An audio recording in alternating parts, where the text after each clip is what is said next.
Hello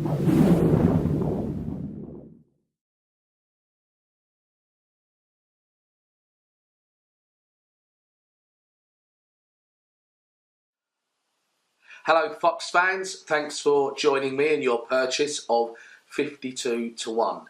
I'm a big fan, as many of us all are, of this any card at any number, or dead cutting to a certain card that someone's thinking of. I played around with this for many years. I started to think along the lines of having the deck glued together so that they were cut in certain places, and all kinds of stuff was going on.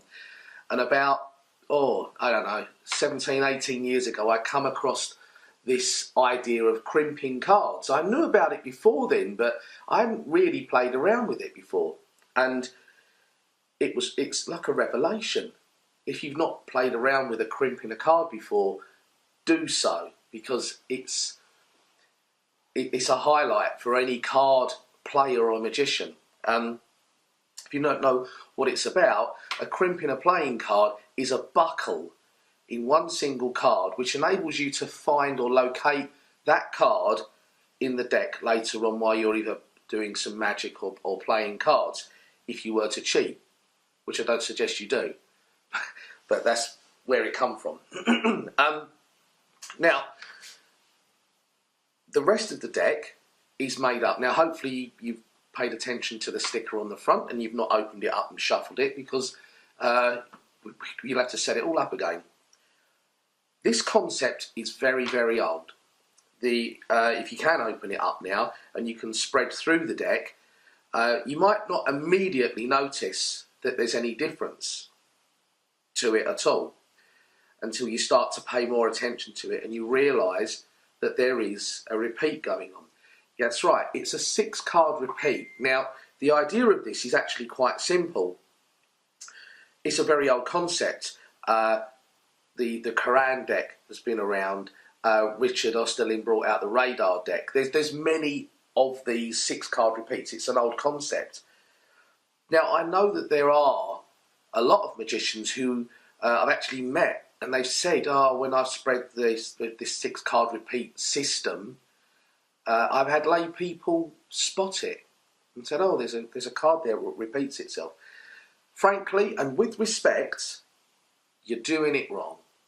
And I hope I'm not insulting anybody by saying that, but if you remember that you are an entertainer first and magician second, you know, you're entertaining these people, you're engaging these people. Like I always say with my magic, they will not know. They will not know.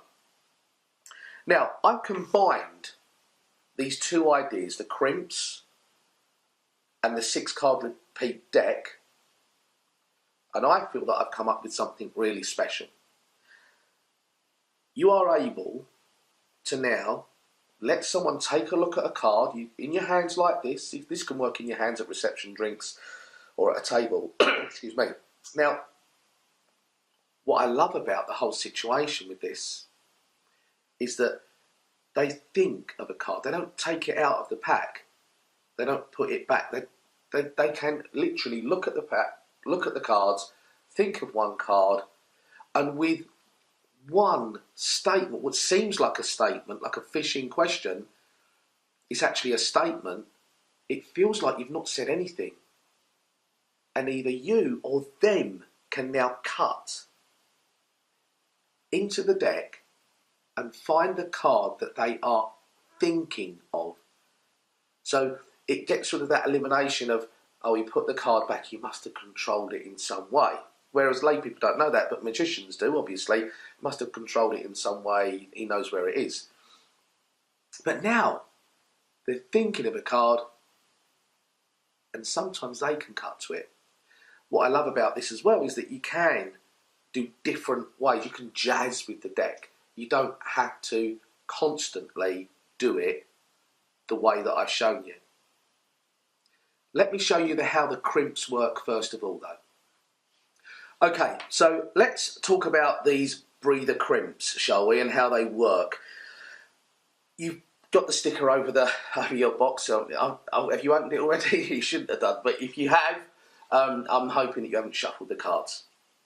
take them out, put them on the table here, and then just very lightly make a deliberate cut, somewhere random in the middle, somewhere like that, and just do a little lift up like that. Do that now, and then hopefully you have cut to a card which has got a dot right in the centre of that little circle in the middle.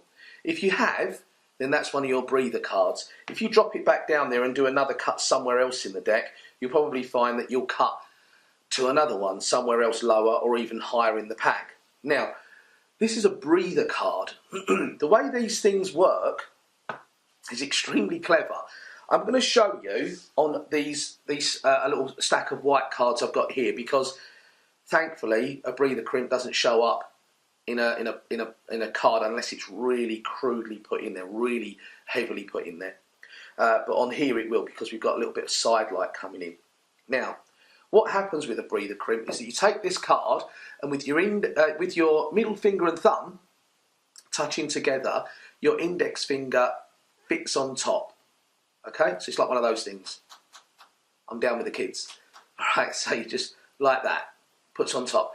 Now, if you put the two fingers under that card and then the middle finger, your index finger on top, push down on the centre and pull away to the corner of the card, you make a crease in it, coming from the centre to the corner. And you can do that right the way around the card. So now, because of the light in here, you can see, and you'll see on your cards in here very lightly, there's an X right across the card. Now, what enables this what happens here is that if you push down on that middle X, it goes up and down, thus breather. It looks like the card's breathing, yeah? And when it's on the deck, it kind of suction pulls it down, and when you release it, it very slowly rises up again. Now, if I was to put this in this stack of cards and now just reach across and cut, it will cut straight to it. Now the reason being is because this middle part is an X and it's raising this portion of the deck off of all the other cards. Now when it's in there lightly, you would never even know. So in your deck of cards, you can't see it unless you hold it on its side and release the pressure. Then that card pushes them out and you can see gaps in between it. Now, you can reach across and catch that because this is lifted off. So when you lift up, the breather crimped card will be on the deck, okay? Bear that in mind. If you had that upside down, the wrong way, because you can breather crimp different ways, and put that there and lift up, it would do it the other way around. So now it's still leaving the card back down there, but what's going to be happening is that as you lift up, and you come into here, because the card is being left there, you've now reached across, so because that portion of the deck's being left there and it's lifting this portion up, the rest of the card is touching it, so you'll lift up the breather crimp card. That's not what happens with this is there in that way. So that's a rough idea on how the breather crimp works. You won't possibly need to ever put those crimps back in there. Once a crimp is in a card, I've never tried to iron a card out, but you know what? I don't think you'd be able to get it out. If you get a brand new deck of cards and put that breather crimp in there on one of your cards and then you go through it, that'll always be in there. So when you put this away, so this, you might have bought this deck and it may have been in storage for the last 2 or 3 years. The breather crimps will still work in there because the rest of the deck hasn't been touched. It's nice and crisp. So it's something to bear in mind. That's how the breather crimps work. You'll lift up throughout the pack, and when you get people to do it and lift up, you'll always cut to all 3 breather crimps just like that. Now, I know where they are.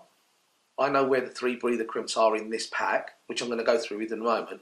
That enables me to know exactly where to cut roughly. And as long as you're cutting roughly, the muscle memory kind of just picks up on where it is. So it'll take you I don't know, a few minutes, literally, to practice it. Once you've got it, though, you'll know exactly where they are and know where to cut. It's just that the centre one is very easy for a lay person to cut. And that is the hardest hitting point of this whole piece of magic, is that if they do choose those cards that are in the middle, then you are going to knock them out, because you get them to think of a card and make one single cut, and they are cutting to the card they're thinking of. Let's run through the deck and I'll show you how that works as well, then we'll go on to the routines. Okay, so this is the way the deck is set up. Like I said, it's a very, very old principle. There are a lot of other decks out there that do this setup, but none like what we're going to do with the Crims. So if you open the deck up, you've spread through. So if you just spread them face up onto the table now, you're going to see at the top of the deck, which is now the bottom because it's upside down, is an indifferent card to the rest of them, and as well as it is on the face, so that they get a little bit of they can see difference. It looks you don't want the same card repeated on the face or on the top. But the rest of the cards, as you can see, go from 2 picture cards on the top, a king and a queen, or a queen and a jack, but they'll go down lower as they go through. Then you've either got an 8 and a 7, or you've got a 7 and a 6. It all depends, because all the decks are made differently, so everyone's got a different individual. The whole thing's individual if you're performing it for over and over again. And then you've got 2 lower cards, which will be like a 3 and a 2, or a 4 and a 3, and then it repeats from the king and the queen right the way through the whole pack. Now, with this, you can spread this face up, get someone to look at a card, and then it's a question of deduction. You're asking so many questions to get them to come down to the final card. Now, personally, I feel that has been overused, and I've actually had lay people do a similar thing to me, like a magician's choice type of thing. It's become very well known. I remember my dad doing it to me when I was a kid, and say, you look at one of the cards, was it red, was it black, blah, blah, blah, and then was it a club, was it a spade, right, we'll get rid of the spades, it's a club, until it's down to 1 card. And I used to get blown away with my dad doing that to me. But now, and that was all those years ago. So, you know, it makes a difference now to say, well, you know, move on. Let's do something that's going to knock them out. And what better way to do it but to do the same principle, but with a slight difference that helps it really sell. Now, right the way through the deck, you've got them. You can spread, like I say, spread this onto the table. They will look at it. They remember a card, and if, for example, if they'd seen, let's say, the Queen of Spades, like in my deck's the Queen of Spades, the first question I say, you got a card, right? Okay. So it was a high card, right? Now, if they say yes immediately, then it's either the King or the Queen, and then you have to say, oh, it was a red one, right? And if they say no, then you know it's Queen. But you have to keep on saying, it was this, wasn't it? It was that, wasn't it? And that's what I've tried to eliminate here, and we've done so. Now, of course, if they go through it again and they choose the 3 of clubs, you say, you got a card, right? And you say, it was a high card, right? And they go, no. Then you know it's one of the low cards. If you say it's a high card and they go, and they start to sort of, well, and they hit that expression, you know it's one of the middle cards, the 7 or the 8, or the 7 or the 6. You know that you've got an idea of what the card is. Now, if they do come across that situation where you say it was a high card, right, and in their head for some reason they said that a 7 and an 8 is a high card, and you're unsure, they don't go, well, or anything like that, then you can just say, high card, yeah, I'm thinking picture card. And if they say yes, then you know it's the King or the Queen. But if they say no, then you know in their head they think a 7's a high card, so you know it's one of the 7 or the 8. Now, this is where I love performing these kind of things with these decks, which I got when I was a kid. But I didn't like all those questions. Even when I was a kid, I used to come across it and they'll say, just tell us. If you try and repeat it, people will say, just tell us what the code. If you know what it is, just tell us. Don't ask questions. So, now, like I said to you, there's 3 crimped cards in this. Now, these 3 crimped cards split our 6 cards. So, if I cut into the top third of the deck, I know that I'm going to cut and split our 2 picture cards. Okay? If I cut to somewhere roughly, say if I reach in and do a rough cut into the middle like this, then I know that I'm going to split R8 and R7, our two middle cards. If I cut deep into the pack, I know that I'm going to cut lower into and split our two lower cards. So basically, the higher you cut into the pack, the high cards. So this is the way to remember it. The middle cards are in the middle of the pack. The lower cards are in the lower portion of the pack. Very easy to remember. Now, the point of it, what I'm going to go through here, just very quickly before we go on to the routines, is that a lot of magicians I've seen on forums say, "Oh, I've used these decks before," and my lay people always see it. They always see it. And like I said before on this film, with respect, you are performing it wrong. You must let them have a glimpse, and you've got to, as a performer, be in control of that situation. You're not going to do this and say, "Take your time, look at all the cards, think of one." Of course they're going to look through it and go, "Oh, look, there's 2 8s. Oh, there's 3. You don't want them to do that. You want them to rush out. And so the way you do it is that you spread the cards on the table and say, "Look, I'm not going to look, so do this quickly for me. Take a look at a card. Got one? Great." And then cover it up. Don't spread them on the table really widely so everyone to see. And here's a nice point here as well. When you've got a nice area to spread the cards on the table, like this, it's a bit, you have to control it a little bit, but let a clump of cards go there so they don't quite spread. Then when you get to the middle, literally a few centimetres of spread, and then just don't let them spread anymore. So all they are effectively getting is your 6 cards to look at. It looks like the whole lot, but if you say, "Just look at one of the cards I don't want to see," they will quickly be rushed to look, and you're fast talking them. So now you can get them to square them up, or you can square them up and turn them face down. So let's go on to some routines on why and how this works, and all the little hiccups that you might come across with those awkward customers who don't want to cut the cards properly. Okay, so here's the performance, what you would have seen on the trailer. I've tried to be as open as I can with things. I switch decks a lot of the time while I'm working anyway. I don't think anybody should be frightened of it. There's lots of devices out there that can help you switch cards or switch decks.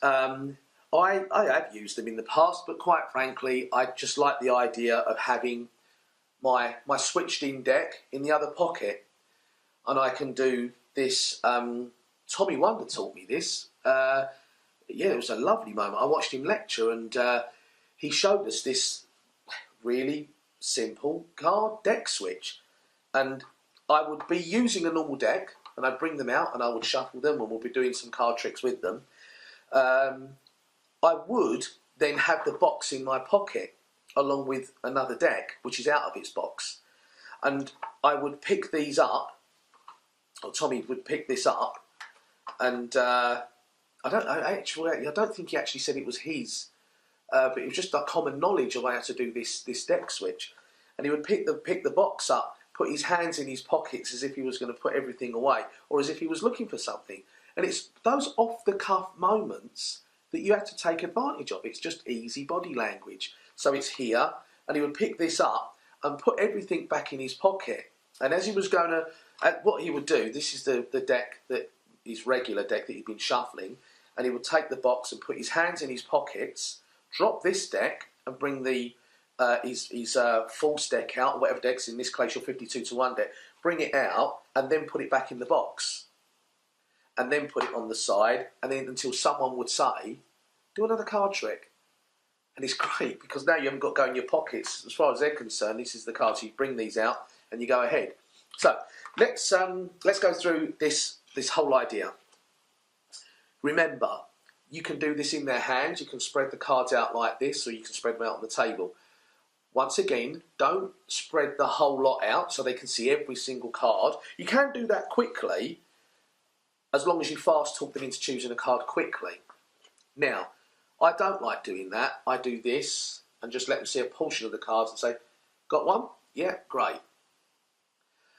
Now, you take the cards, and I do a couple of false cuts and false shuffles just to convince them I don't make a thing of it. I just literally, as I'm talking to them, say, right, you're thinking of one card, right? Remember, you didn't actually take the card out. You're thinking of it. Really enforce that. I then say, there was a high card, right? Now, they're going to say, that they'll answer you, and they'll go, no. But you're telling them to keep this poker face. So I love this moment. So it was a high card, right? Keep the poker face, but they've already given it away. So you've just got to time that right.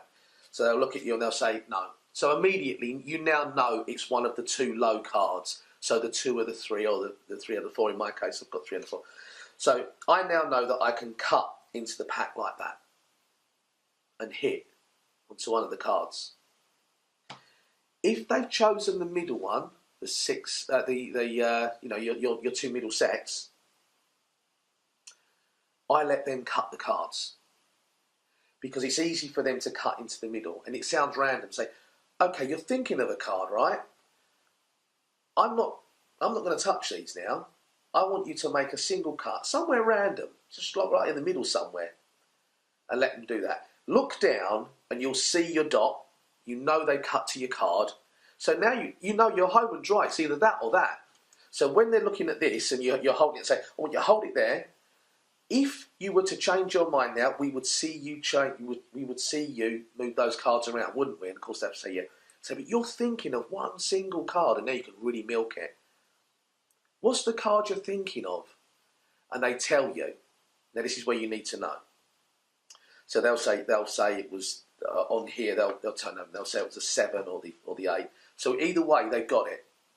What a powerful moment. They're holding the cards. They're thinking of. They didn't take it out. Tell them that. So you didn't take a card out. You're thinking of a card, right? Yes, I am. Okay. What's the card you're thinking of? No one knows it. Name it for the first time. Your decision's been made. Whatever one they say, if they say the 8, you say, turn it over. And they do that. You're going to, massive screams, big gasps. You'll blow people away. What I love about this now is that you can repeat this with the same person. Now, of course, all you do is just say, I'll flick through, don't choose the same card, choose a different one. Telling them what to do. And now it's a nice, powerful moment because what happens, they do this, you can do the same thing. Now, if you want them to choose a card, you can hold it up like this.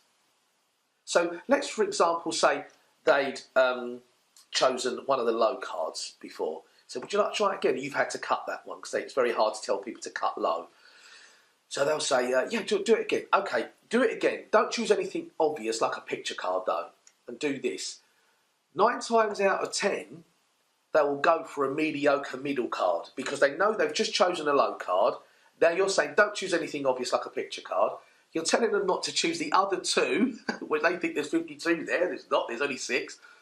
So now they're going to choose a 7 or 8. So you could be a bit ballsy and say, make a cut anywhere in the middle. And so what was your card? Now, it is very ballsy. If it does go wrong, you can claim it and say, yeah, it doesn't always work like that, but let me show you how I do it. And then you go ahead and do it yourself. But I think what's going to happen there is that you get so much attention onto it where you just fan the cards out and say, don't choose anything obvious like a picture card. They will choose your middle cards. They will choose your middle cards. 9 times out of 10, I find they choose the middle cards and then let them cut. They cut into it, and then you can do your bit and say, you're thinking of a card. I haven't asked you any questions. I don't know what it is. You cut anywhere in the pack. Bang. Now, powerful enough. There's another way you can do this, though. Every 14 cards down is your crimp card. Don't know if you've realised that. Every 14 cards. So, whatever card they choose, you can then say, so for example, say you got your card, yeah? And they say, yeah. And then you can actually ask them and say, right, I've looked at the deck as well. I actually know, I've memorised the order of the deck. I know it's impossible, seems it, but you know what? You know, I'm a single guy. I sit down here and I've got nothing better to do. You can have a lot of fun with that, little gags and everything. They tell you what the card is, and now you can go, yeah, I think that's 14 cards down. And then you can count 14 cards, or 28 cards, whatever card they've chosen to, and then you can go straight in. So you're going, oh, yeah, 1, 2, 3, 4, 5, 6, 7, 8. You write the way through, do it individually. Obviously, don't do them face up because they'll see that they're repeated. So I just count them out like this. So get everyone to go 3, 4, 5, 6, 7, 8, 9, 10, 11, 12, 13, 14. Now it's going to be on 14 or there. So wherever you split the deck, if they said that it was your king, then you can say 14, bang. Or you can count it off there and say 14, right here in the 14th position, and then turn over to show it was the queen, or the 28th card, or whatever card you want to go down to do it. I don't normally go right the way through the deck, so I always find that counting cards is a bit too long. But I certainly just go for the 14th. That's 14th down in the deck. Let me just count. Or you can now say, yeah, that's 14 cards down, if I remember. Yeah, 14. I'll prove to you, actually. I'm not going to count them. I think I'm just going to be able to cut. Yeah, that's about 14. And then you've got another piece of magic where you've actually cut 14 cards off. You've got 1, 2, 3, 4, 5, 14. And what was your card? Queen of Spades. Right, okay. So it's a very powerful moment. For me, the most powerful piece of this is that they cut their own card.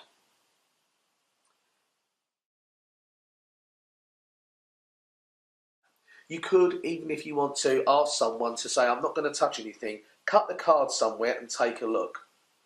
And you just have to look roughly. If you think they've cut those cards in half and you can see a crimp and you can see a card there that is one of your crimp cards, then you know what this is. This is going to be their card that they've just looked at. And then when they put it back, now you can say, oh, it was a red card. So you can now go straight into it.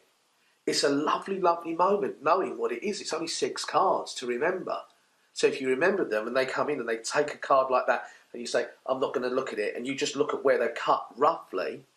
Now, even if they do miss a crimp, if you get one of these people who does this and then does that and then they take a look, at least you can look away, and then you can go straight into the old-fashioned way of doing the divine on this and say it was a high card, right? No, it wasn't. It was, oh, right, okay, so was it red? And if they say yes, then you know it was the middle, your middle red card, which would be your 8. Well, it's my 8. There are lots of avenues, isn't there? Lots and lots of avenues. I think this part it seems like it's jazzing. It seems like it's off the cuff. There's so many different ways. And that's what I love, even though I'm saying it myself, about my style of magic. I like to produce something that you don't have to follow just my instruction. You can do it your way and make it your piece of magic so it doesn't look like something that you've just bought and that everyone's doing it. It's making it your own. So you might get one of your friends who buys this, who likes to spread the cards on the table and they can look at it this way. You might be the kind of guy who says, right, cards are all shuffled, make a single cut for me. And when they cut to your crimp cards, you know which one it is. I do hope that you enjoy this. I genuinely am very, very proud of this. It's been something that I've actually kept to myself for a long, long while, never thinking that I would ever bring it out to the market. And because of your constant custom, basically, that I genuinely thank you from the bottom of my heart. So go out there, 52 to 1, and I'll see you at a convention sometime.